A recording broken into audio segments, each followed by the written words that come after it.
Let's go to Moscow. The ruler of Russia was Tsar Nicholas and his royal Romanov family. They weren't particularly popular and certainly not held in high esteem by the vast majority of Russians, who were mostly workers and peasants and only just living above starvation level. The Tsar family was stumbling from one scandal to another. They were totally out of touch with their subjects and refused any advice, so it wasn't difficult for opponents of the regime to gain support.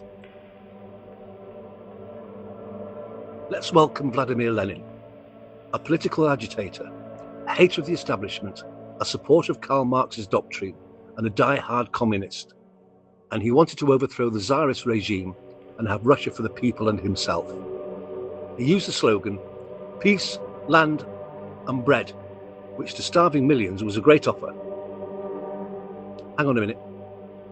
I need you to quickly take you to England in the year 1516 and meet Thomas More, who was a mentor and friend of Henry VIII.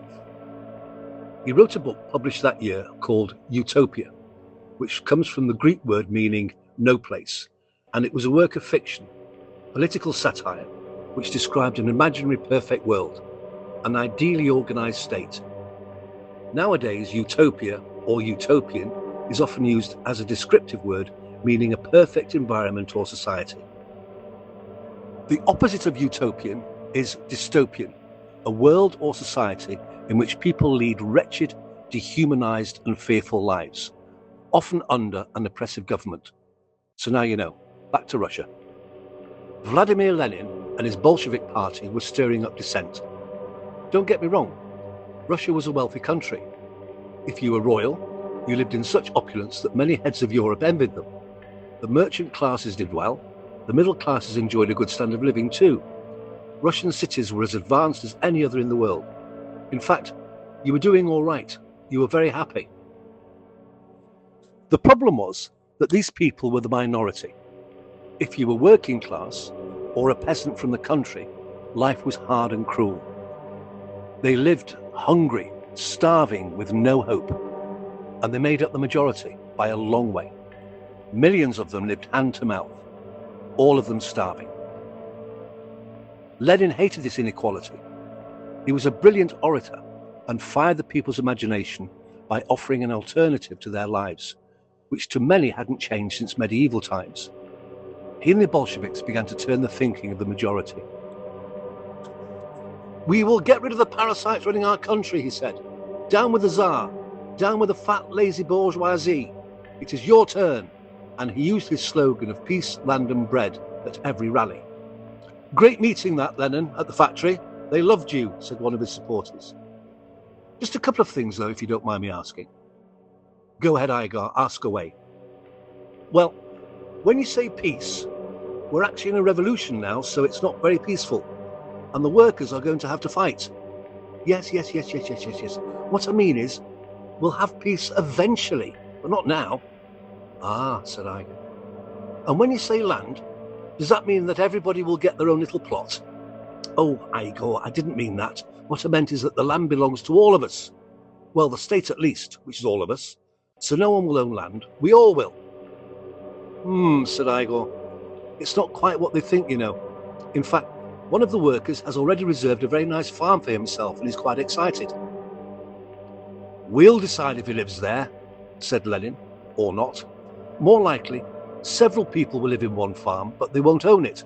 They'll work it for everybody and hand over everything to the state. Ah, said Igor. And when you say bread, there's a bit of a queue outside wanting some. Well, when I say bread, we'll have a jolly good try to get them some, but everyone must have the same portion. I'm sure they'll find some, and if there isn't any bread, we'll blame the bakers. They're all fat anyway. Blame them, Igor.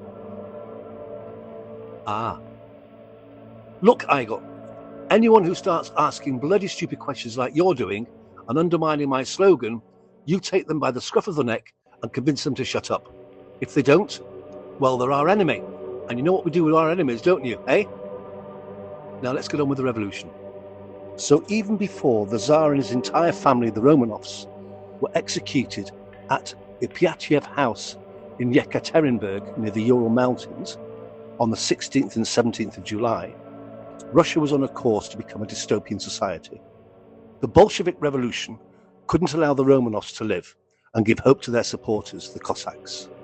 A totalitarian regime is quite easy to create if you have the political will, the force supported by arms, the rabble element, and the minds of the subjects who believe that what is being offered is a much better option than what they have now, and most importantly, you don't tell anyone that's the plan. Peace, land and bread. That's all they need to know. So the October Revolution got into full sway. The Tsar had sent around 16 million men to the war on the Western Front and the Balkans. Of them, around 5 million were killed or wounded. Not just that, but around 500,000 were missing. 3 million were taken as prisoners of war, 1.1 million were disabled, and there was around 6 million refugees. Discontent amongst the Russian people against the Tsar is to underestimate the readiness for change. In 1917, Russia had two revolutions, one in the February, which led to Tsar Nicholas II abdicating, and then as that didn't really resolve anything, the glorious October Revolution raged on until 1922, cementing the rise to communism and the creation of the Soviet Union.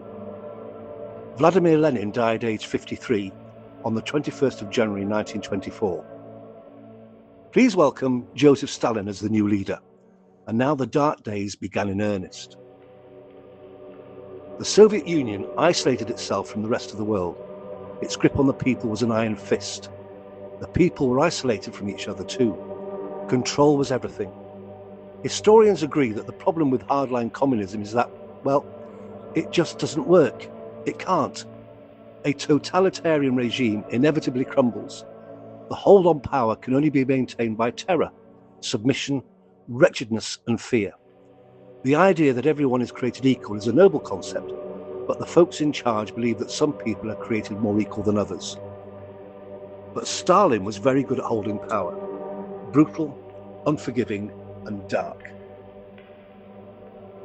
In 1948, George Orwell wrote the book 1984, a bleak fiction of the future set in 1984, of course, featuring mass surveillance and the regimented repression of the people, where the dictatorial leader called Big Brother was supported by an intense cult of personality manufacture.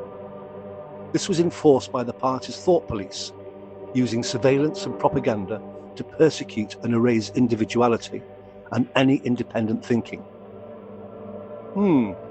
Sounds like the recipe for a first-person shooter game, don't you think? History inspiring entertainment. Ha! Would you believe it? This is Ash's dad saying a big thank you. Be nice to each other and play nicely.